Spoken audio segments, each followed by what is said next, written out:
The Met Gala. The Met Gala. The Met Gala. The Met Gala. The Met Gala, fashion's biggest night, is back. Tonight's Met Gala. Met Gala. Met Gala. Met Gala. Met Gala. Le Met Gala, c'est un dîner de charité devenu la soirée mode de l'année. C'est cet événement qui, chaque premier lundi de mai, inonde le paysage médiatique et les réseaux sociaux en transformant le Metropolitan Museum of Art en un défilé de célébrités et de créateurs. C'est cet événement qui, bien qu'ultra médiatisé, garde une part de mystère et fait aussi l'objet de nombreuses controverses. Alors comment ce phénomène est-il devenu un rendez-vous incontournable de la mode? Qu'est-ce qui rend cet événement aussi unique? Et puis surtout, qu'est-ce que c'est? Bonjour et bienvenue dans l'histoire du Met Gala.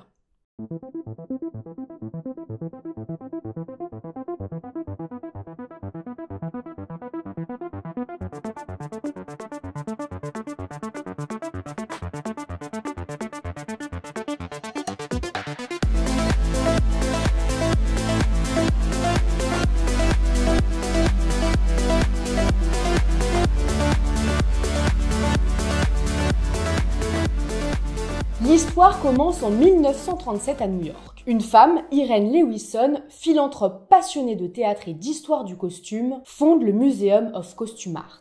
Le Museum of Costume Art, c'est, comme son nom l'indique, un musée entièrement indépendant, un espace dédié à la conservation des vêtements et à l'étude finalement de ces archives de la mode. En fait, à cette époque, Irene est tout à fait consciente de ce que la mode raconte sur notre époque, sur notre culture et sur notre identité, et donc de l'importance de garder une trace de toutes les créations au fil des décennies. Alors, aujourd'hui, on n'a aucun doute sur l'intelligence qu'a eu Irene en créant ce musée, mais sachez qu'à cette époque, la mode n'est pas du tout considérée comme un art majeur par les institutions culturelles classiques. En fait, la mode, elle est plutôt considérée comme quelque chose de commercial, de fonctionnel. Un vêtement, si vous voulez, ça peut pas être une œuvre d'art, c'est utile, point. Donc le Museum of Costume Art a beau être un lieu merveilleux, la préservation du costume reste considérée comme un domaine mineur dans le paysage artistique new-yorkais. Quoi qu'il en soit, on est maintenant en 1946, toujours dans le quartier de Manhattan à New York. La guerre est terminée depuis peu, ça fait déjà 3 ans qu'a eu lieu la première Fashion Week de New York, et ça fait surtout 9 ans qu'existe notre fameux Museum of Costume Art. Le Museum of Costume Art est encore un musée indépendant, mais c'est justement cette année-là qu'un accord discret mais décisif changera le destin de la mode musée. Le Museum of Costume Art est officiellement intégré à l'un des plus grands musées d'art du monde, le Metropolitan Museum of Art, plus connu sous le nom du Met. Et donc, sous l'égide du Met, le Museum of Costume Art devient alors The Costume Institute, l'institut du costume. Alors, ça reste quand même une section à part du Met et vous allez comprendre l'importance de cette info, mais ce qui est sûr, c'est que le Costume Institute est maintenant associé à l'une des plus grandes institutions artistiques du monde. Cette nouvelle entité concerne néanmoins sa mission première, organiser des expositions permettant d'explorer l'histoire du vêtement à travers les siècles et collectionner les archives de la mode accumulées au fil du temps. Et à ce jour, en 2025, la collection du Costume Institute compte plus de 33 000 pièces, retraçant plus de 7 siècles de mode pour femmes, hommes et enfants, du 15e siècle à aujourd'hui. Tout ça, c'est très sympa pour le monde de la mode, mais ne vous méprenez pas, malgré cette fusion, et bien qu'il y ait des petites choses qui bougent dans le monde de l'art, la mode n'est toujours pas reconnue comme un art à part entière. Et malheureusement, le Costume Institute, qui garde une structure quand même un peu à part de celle du Met, ne reçoit aucun financement public et dépend donc exclusivement de donations privées. Pas de financement public, ça veut dire que si tu te débrouilles pas pour trouver des petits billets, tes archives finiront en poussière. Pas le choix, le Costume Institute doit donc trouver des moyens de subsister, de se rendre visible et de financer ses expositions. C'est donc dans ce contexte-là qu'une autre femme entre en scène, Eleanor Lambert. Eleanor Lambert, je vous en ai déjà rapidement parlé dans l'histoire de la Fashion Week de Paris, puisque c'est elle qui est à l'origine de la Fashion Week de New York. C'est la grande stratège des relations publiques de la mode américaine. Alors, autant vous dire que pour elle, faire grandir et pérenniser le Costume Institute, c'est vital. Elle considère la mode comme un art à part entière et elle veut à tout prix asseoir la réputation de cette industrie dans la culture new-yorkaise et même dans la culture mondiale. Et donc en 1948, pour pallier à ce problème-là, elle a une idée, organiser un gala de charité pour faire connaître le Costume Institute et lever des fonds. Finalement, organiser le tout premier Met Gala. Bon, alors au début ça s'appelle pas le Met Gala mais le Costume Institute Gala. On est très loin de ce qu'on connaît aujourd'hui ici. Pas de tapis rouge, pas de thème extravagant, pas de react en direct sur Instagram et TikTok des tenues des stars. Il n'a lieu ni au Met, ni sous les flashs, non. Ici, c'est juste un dîner organisé au Waldorf Astoria, un des hôtels les plus chics de Manhattan, auquel on vient en tenue de gala dans sa forme la plus classique et la plus chic. Une robe longue ou un smoking noir. Il est organisé à la fin du mois de décembre, donc on n'est pas encore sur le rendez-vous chaque année le premier lundi du mois de mai, et le billet d'entrée coûte 50 $. Vous allez rire quand je vais vous dire le prix d'une table au Met Gala aujourd'hui. Donc 50 $, c'est pas grand chose pour aujourd'hui, mais pour l'époque, forcément, c'était une somme, mais une somme que les figures mondaines de l'époque n'ont aucun mal à débourser pour ce dîner privé. Mais bon, vous vous demandez peut-être pourquoi venir et pourquoi donner si, comme on l'a dit, la mode n'est pas un vrai art. Eh bien tout simplement car ce n'est pas parce que la mode n'est pas reconnue par les institutions culturelles classiques comme un art noble au même titre que la peinture ou la sculpture qu'elle n'est pas socialement valorisée dans certains milieux. Si vous voulez, pour les invités, participer à ce gala, c'est pas juste assister à un dîner mondain. Recevoir une invitation, c'est être adoubé par le petit cercle fermé des élites culturelles et artistiques de New York. C'est un peu un acte de reconnaissance sociale, une manière de prouver qu'on est dans le game, qu'on soutient l'art malgré tout et la mode, qu'on est cultivé, bref, ça permet de se forger une certaine image. Et pour preuve, les dons ne passent pas inaperçus. Ils sont soigneusement listés dans les programmes du gala et donnent même parfois droit à des places d'honneur et à des remerciements publics. Et puis bien sûr, au-delà de cet aspect social, il y a aussi évidemment des donateurs qui veulent vraiment aider à préserver ce patrimoine culturel encore fragile, puisqu'en donnant, ils permettent au Costume Institute d'acheter, de conserver et de restaurer des vêtements et des objets de mode rares. In conservation, we usually avoid doing restorative treatments. But if there's something on the garment that misrepresents the way that it was intended to look, we will correct that if we can. Entre 1948 et le début des années 70, le gala reste donc un dîner de charité assez classique, mondain, ça c'est sûr, mais c'est tout, ça reste sage quoi. Et c'est dans ce contexte qu'arrive Diana Vreeland. Vous connaissez peut-être pas son nom, mais pour la faire courte, elle a été la rédactrice en chef du Vogue US entre 1963 et 1971, et elle fait pas les choses à moitié, elle voit les choses en grand, à tel point que si elle est partie de Vogue en 1971, c'est parce qu'elle s'est gentiment fait remercier car ses idées créatives coûtaient trop cher. Bon, aujourd'hui, je vous raconte pas l'histoire de Vogue, mais l'histoire du Met Gala, et dans cette histoire-là, ça nous arrange bien qu'elle se soit fait virer, puisqu'en 1972, elle rejoint le Costume Institute en tant que consultante plus. Et autant vous dire que si son excentricité lui a valu sa place chez Vogue, eh bien c'est grâce à elle que le gala est devenu plus qu'un simple dîner caritatif. À son arrivée, Diane Vreeland introduit une nouveauté qui va tout changer. Désormais, chaque édition du Costume Institute Gala aura un thème en lien avec l'exposition annuelle du Costume Institute. Et c'est aussi sous son impulsion que le gala a lieu pour la première fois au Metropolitan Museum of Art, au sein même du musée donc, et que le gala ouvre ses portes à des célébrités qui n'ont pas nécessairement de lien direct avec le monde de la mode. On commence tranquillement à se rapprocher du Met Gala tel qu'on le connaît aujourd'hui. D'un point de vue communication, ça devient aussi de plus en plus stratégique, puisque le gala précède l'ouverture de l'exposition et permet donc, même si c'est pas encore ultra médiatisé bien sûr, de créer quand même un véritable engouement autour de l'expo auprès du public. En 1973, le thème The World of Balenciaga rendra alors hommage à Cristobal Balenciaga, tout juste décédé. Puis viendront ensuite d'autres thèmes, toujours en lien avec les expositions à venir, comme en 1974 avec Romantic and Glamorous Hollywood Design. Bon, mon accent est à chier, mais faites pas attention à ça. En tout cas, on verra Cher faire sensation en arrivant aux côtés du couturier star d'Hollywood Bob Mackie dans une robe transparente ornée de plumes et de paillettes. En 1976, ce sera Glory of Russian Costume avec parmi les invités Jackie Kennedy et Andy Warhol. En 1977 et 78, Jackie Kennedy assumera même le rôle de coprésidente du gala. En 1983, le thème sera Yves Saint Laurent 25 Years of Design, suivi en 85 par Costumes of Royal India, compliqué l'accent, avec une nouvelle apparition de Cher habillée par Bob Mackie, ou encore en 1987, le thème In Style Celebration of 50 Years of Costume Institute qui marquera quant à lui la célébration des 50 ans du Costume Institute. Vous comprendrez donc qu'à la fin des années 80, le Costume Institute Gala, qu'on va d'ailleurs commencer à appeler petit à petit le Met Gala, n'est plus simplement un dîner de charité, mais bien un rendez-vous incontournable à mi-chemin entre soirée mondaine, événements culturels, vitrine pour le Costume Institute, défilé de mode un peu quand même avec les tenues que portent les stars et levée de fonds, bien sûr.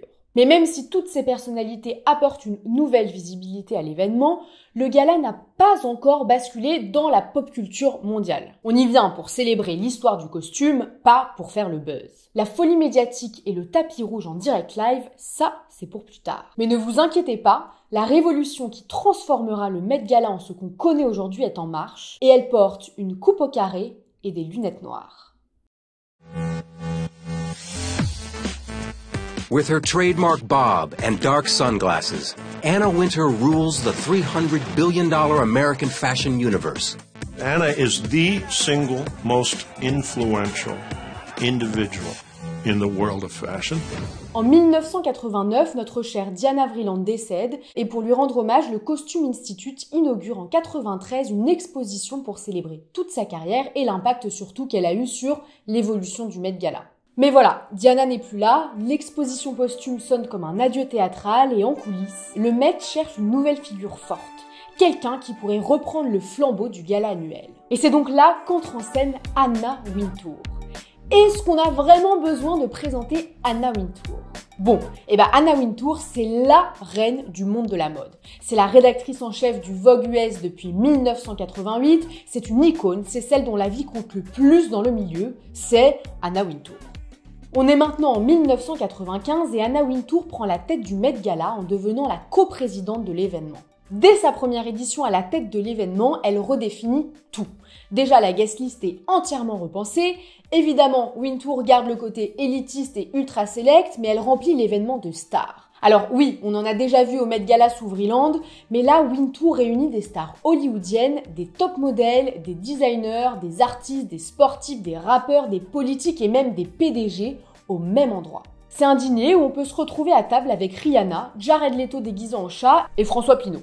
Ensuite, elle change la date. Le gala aura maintenant lieu tous les ans, le premier lundi du mois de mai, d'où le fameux First Monday in May, au Metropolitan Museum of Art.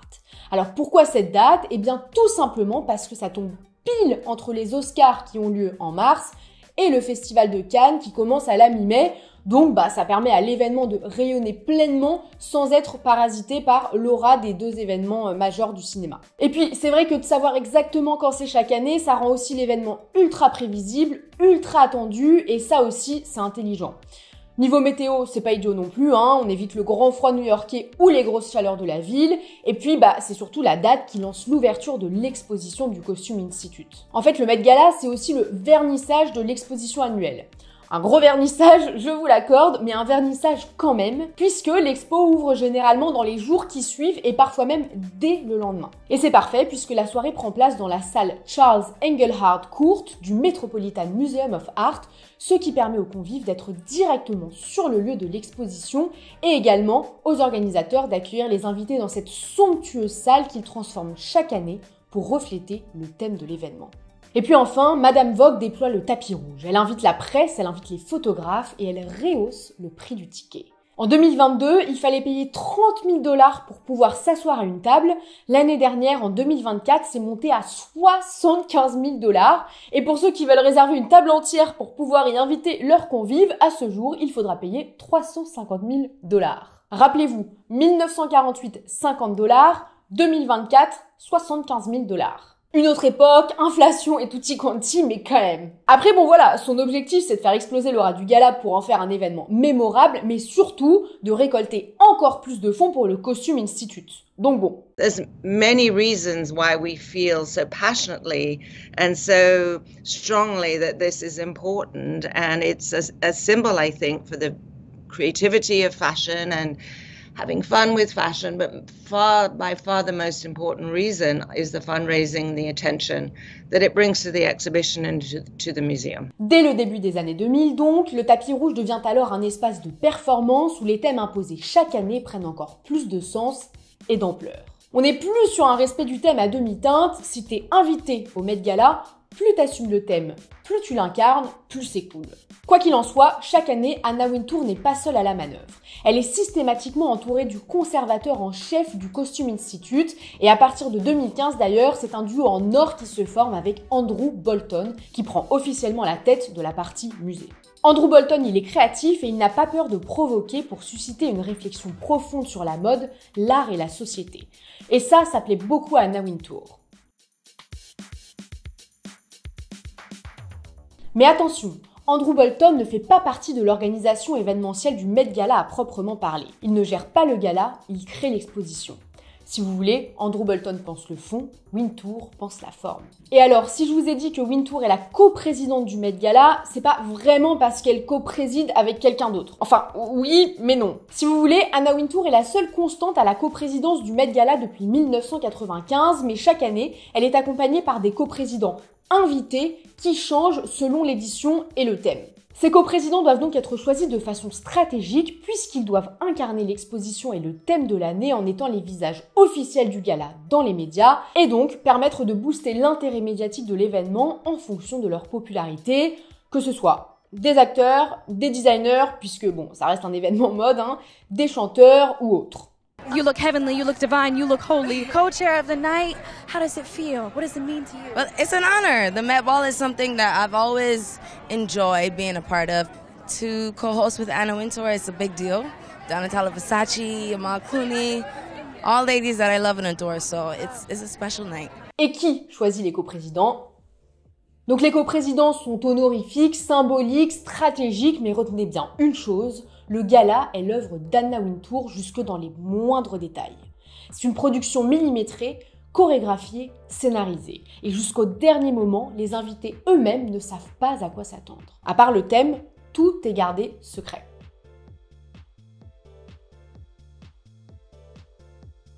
Mais d'ailleurs, comment être invité au Met Gala ?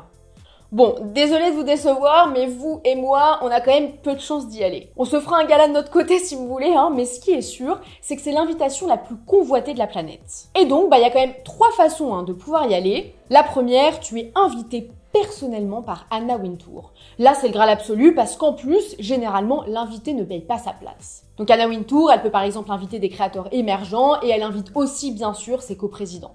La deuxième façon de participer au Met Gala, c'est d'être invité par un sponsor majeur ou une maison de mode qui paye pour l'invité. Et dans le cas des maisons de couture, l'habille pour que l'invité défile sur le tapis rouge comme muse de la maison. On parle ici de maisons comme Chanel, Dior, Schiaparelli, Versace et j'en passe. Tout le gratin de la mode en tout cas. Mais aussi plus récemment de marques comme H&M, qui n'est donc pas une marque de luxe, mais qui joue malgré tout un rôle important dans l'industrie de la mode. En tout cas, retenez que les stars elles-mêmes ne déboursent en général pas un centime puisqu'elles sont sponsorisées par les marques qui les habillent et les placent à leur table. Donc pour les marques, in fine, c'est un investissement marketing qui leur permet de faire exploser leur visibilité en une soirée. Et enfin, la dernière façon d'y être invité, c'est de payer toi-même ta place. Techniquement, si tu as entre 30 000 et 75 000 $, tu peux aller au Met Gala. Non, même avec un bon gros chèque en blanc, si Anna ne veut pas, tu ne rentres pas. Si vous voulez, même Kim Kardashian a dû attendre 2013 pour obtenir son ticket d'entrée et encore, à l'époque, elle était un peu considérée comme la +1 gênante de Kanye West. Aujourd'hui, ce serait d'ailleurs peut-être l'inverse, 1 pour Kim, 0 pour Kanye. Et puis d'autres personnes sont même blacklistées par Anna Wintour. You famously host the celebrated Met Gala that takes place in Manhattan each year. Celebrities from all walks of life are desperate to get a ticket. Everyone from Beyoncé to George Clooney attends. So my question is, who would you never invite back to the Met Gala?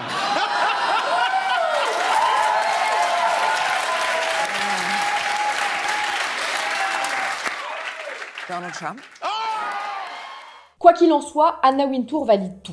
Elle ne travaille pas seule bien sûr, mais tout passe par elle. Chaque invité, chaque plan de table, la couleur du tapis rouge, qui n'est donc pas toujours rouge, les chaises, les fourchettes, le déroulé de la soirée, avec notamment l'ordre des interviews. Elle bannit même certains aliments du menu pour éviter le risque qu'un invité se retrouve avec de la ciboulette coincée entre les chicots ou avec une haleine nauséabonde. Du coup, la ciboulette, c'est out, l'ail, out, les oignons, out. Is it true that you have banned chives, onion, and garlic off the menu? Well, those are three Three things I'm not particularly fond of, and so yes, that's true. Is it true that you know every logistic of the wild arrival process? You know when people are coming and if somebody is held up? Well, I'm not on a walkie-talkie or during the night, but it is very carefully orchestrated by an incredible team that have been doing this for many, many years. We try and keep things moving along. Et alors le plan de table?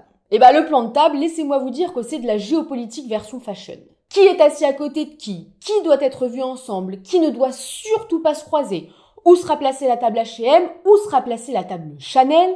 Où sera placée la table Tiffany & Co? Elle décide de qui est au centre ou au bord. Grâce aux réseaux sociaux, à la presse et plus particulièrement grâce à la stratégie média de Vogue qui retransmet à partir de 2015 le tapis rouge en direct, le Met Gala devient l'événement mode le plus commenté au monde. En 2024, le Met Gala a enregistré un impact médiatique de 1,4 milliard de dollars, dont 40% venant d'Instagram.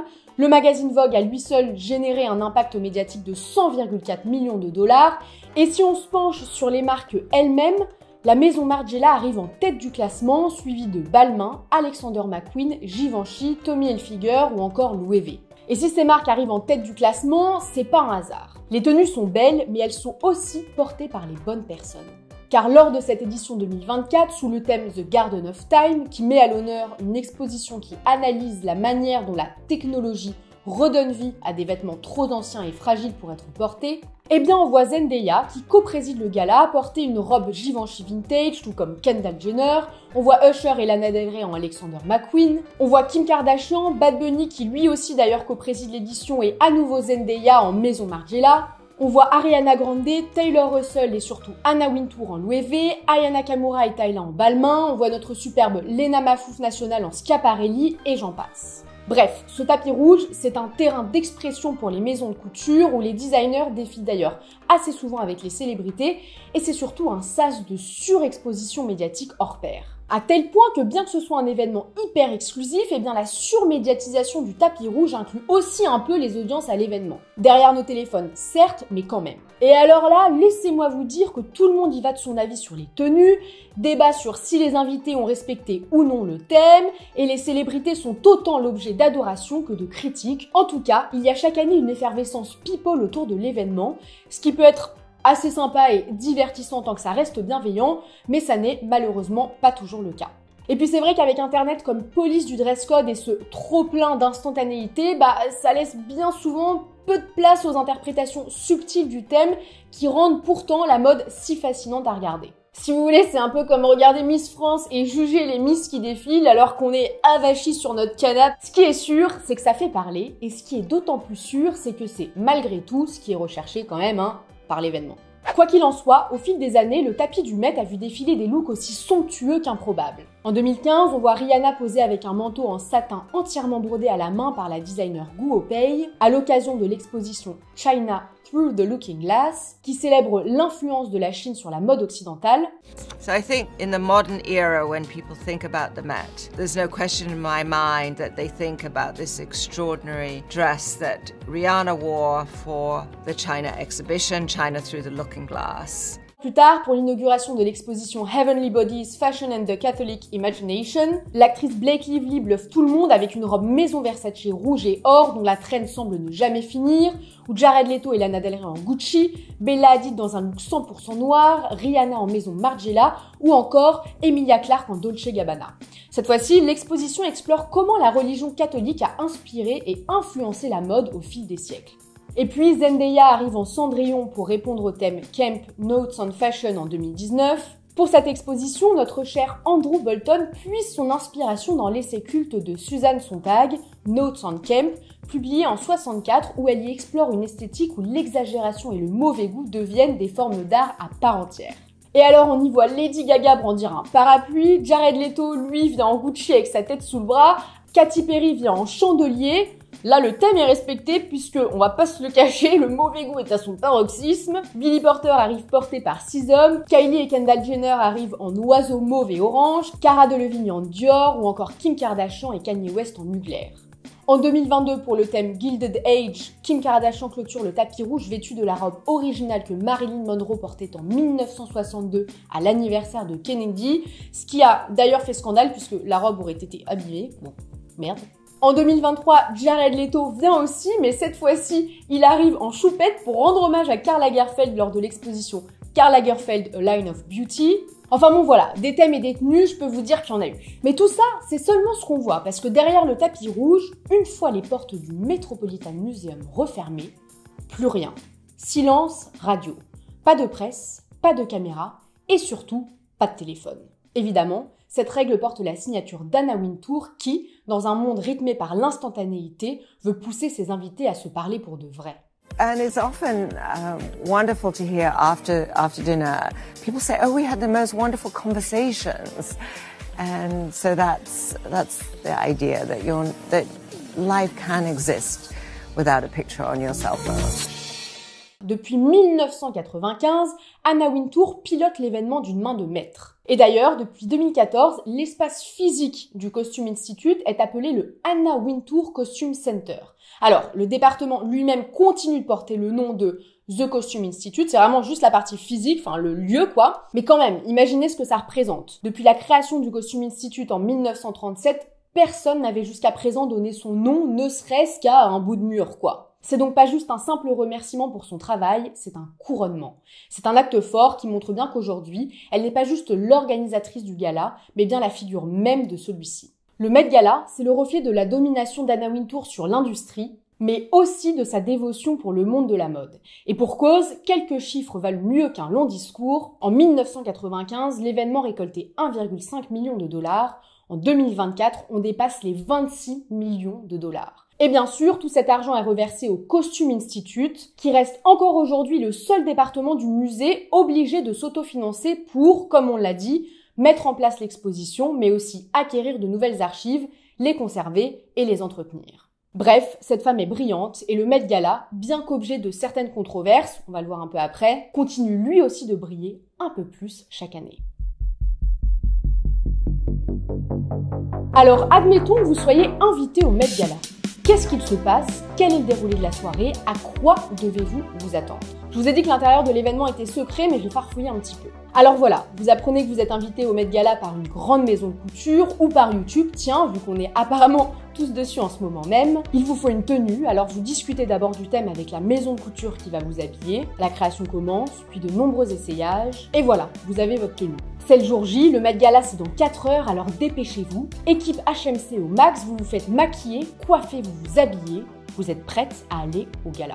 Vous partez de l'hôtel, un peu à la bourre, des paparazzis vous attendent à la sortie de l'hôtel mais vous n'avez pas le temps. Vous montez dans un Mercedes-Benz Sprinter version luxe, vitre teintée, vous roulez. Pas très vite parce qu'il y a des bouchons, mais vous roulez. Vous êtes à la bourre mais maintenant voilà, vous y êtes.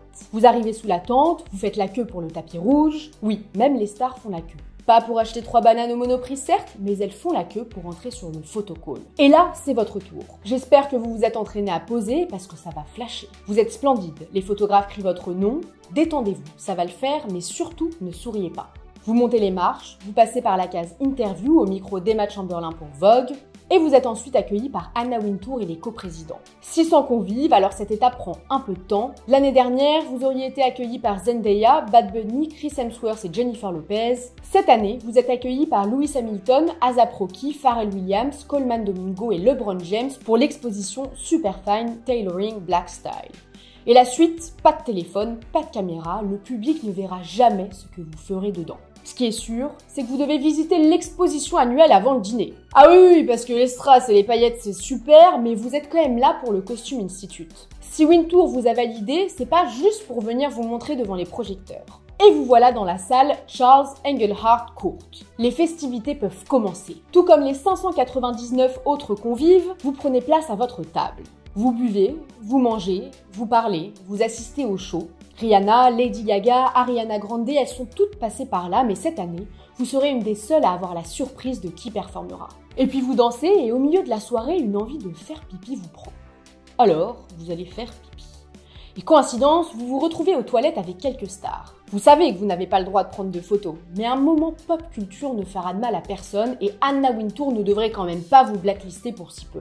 Fin de soirée, vous rentrez, peut-être un peu éméché, vous dormez, et le lendemain matin, vous prenez votre téléphone pour voir les retombées médiatiques, pour voir ce que le monde dit de vous. Certains vous acclament pour la somptueuse tenue que vous avez portée, d'autres vous critiquent inlassablement car selon eux, votre tenue n'était pas à leur goût ou pas assez dans le thème. Quoi qu'il en soit, vous pouvez maintenant dire que vous avez fait le Met Gala. I don't care what anybody says, this is a competition, okay? The Met Gala, this is a fucking competition. And we're going number 1. Vous l'avez compris, aujourd'hui, le tapis rouge du Met Gala n'est plus seulement l'affaire de quelques initiés du monde de la mode. C'est un événement mondial alimenté par les réseaux sociaux où une seule tenue peut marquer l'histoire d'une maison de mode en devenant instantanément virale. Et d'ailleurs, les maisons de couture, les invités et les partenaires l'ont bien compris.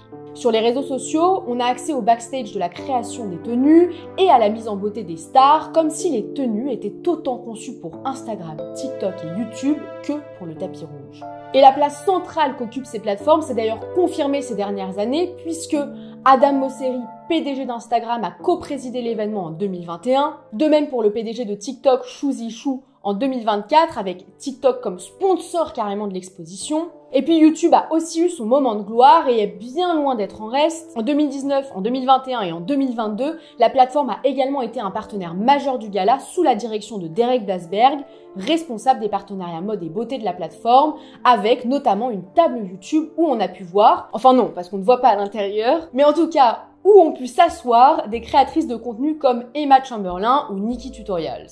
Emma Chamberlain est même devenue depuis l'une des figures emblématiques des interviews du tapis rouge pour Vogue. Et puis surtout, on l'a déjà évoqué, notre chère Léna Situation a elle aussi foulé le tapis du Met en étant invitée par YouTube en 2022, avant d'y revenir en 2024 avec TikTok. Grâce à son travail bien sûr et grâce à la place qu'Anna Wintour laisse chaque année aux réseaux sociaux, Léna Situation est à ce jour la seule créatrice de contenu française à avoir monté les marches du Met.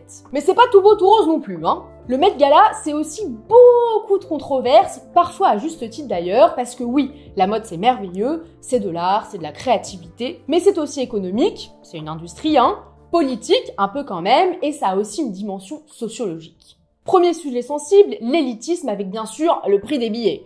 Forcément, certains dénoncent cette démesure, surtout dans un monde où les inégalités économiques explosent, et c'est vrai que voir autant de paillettes et d'extravagances concentrées en un seul endroit, pendant que l'actualité mondiale est dramatique, ça peut créer une vraie dissonance, un décalage quoi avec la réalité. Alors bon, faut pas oublier que cet argent sert quand même à quelque chose de beau, hein, puisqu'il finance l'art, l'histoire et la mode au sein du Costume Institute, donc c'est une contribution culturelle. Cela dit, vu les sommes astronomiques atteintes aujourd'hui, eh bien certains se demandent s'il y a vraiment besoin d'autant d'argent pour financer chaque année l'exposition et les activités du Costume Institute, si, tout simplement, ce financement est réellement justifié, ou si, par exemple, certains fonds ne pourraient pas aller aussi à d'autres causes plus urgentes. Alors, je me suis renseignée et pour la précision, il faut quand même savoir qu'en pratique, le Met est obligé de respecter l'affectation des dons selon la loi américaine sur les œuvres caritatives et donc, si un don est destiné au Costume Institute, il doit aller au Costume Institute.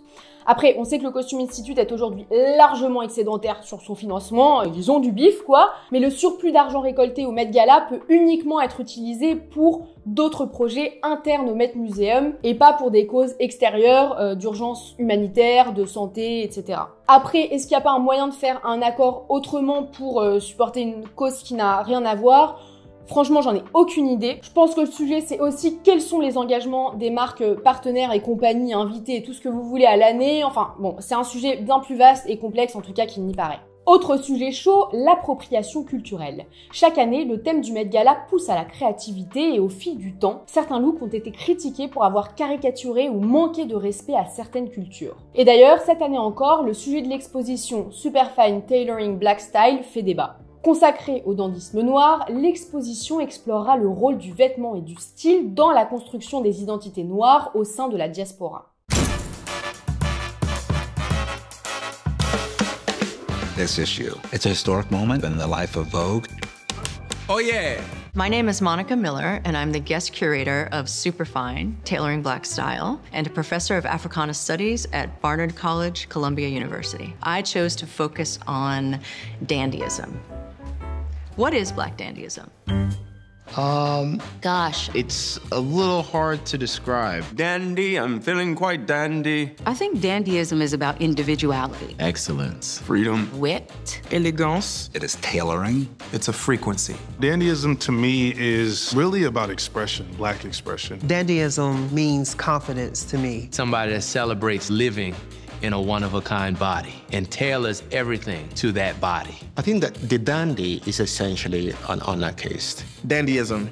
Can't say. I didn't even hear the word it said at Met Gala. I just thought it was Black excellence. I was like, oh, the theme of this year is A$AP Rocky. Okay, I get it. The kind of dictionary definition of dandyism is somebody who studies, above all else, to dress elegantly and fashionably. When the dandy is Black, we get to see the dandy as a figure that really encapsulates a kind of matrix of identity: race, gender, class, sexuality, and sometimes nation. I'm really interested in thinking about clothing, dress, and fashion as a tool, as a critique, and also as a creative mode of thinking about liberation. Une thématique qui s'inscrit aussi dans une volonté plus large du Costume Institute d'ouvrir ses collections, puisque depuis 2020, dans le sillage du mouvement Black Lives Matter, eh bien environ 150 pièces de créateurs noirs ont été acquises pour enrichir les archives.